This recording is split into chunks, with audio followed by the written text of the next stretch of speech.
గురుగారు, ఈ వారం తులారాశి వారికి ఎలా ఉంది?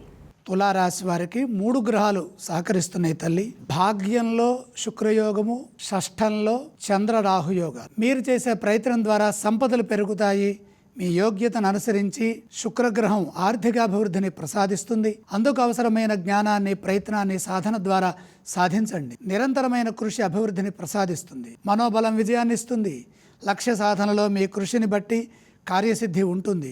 గ్రహదోషం అధికంగా గోచరిస్తోంది కాబట్టి నిరంతరము ఒక దైవ నామాన్ని మనసులో స్మరించండి.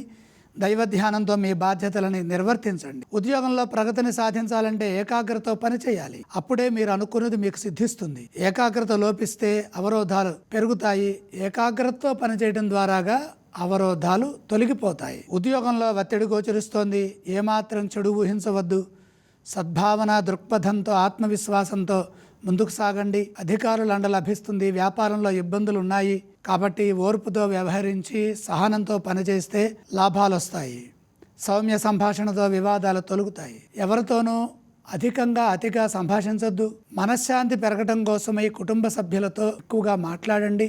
శుభ భవిష్యత్తు లభిస్తుంది. తులారాశి వారు ఏ స్తోత్రాలను పఠించాలి? తులారాశి వారు నవగ్రహ శ్లోకాలు చదువుకోవాలి. తులారాశి వారు ఏ ఆలయాన్ని సందర్శిస్తే వారికి బాగుంటుంది గురుగారు? నవగ్రహాల్ని దర్శించండి. శాంతి లభిస్తుంది. వారు ఎటువంటి దానాలు చేయాలి?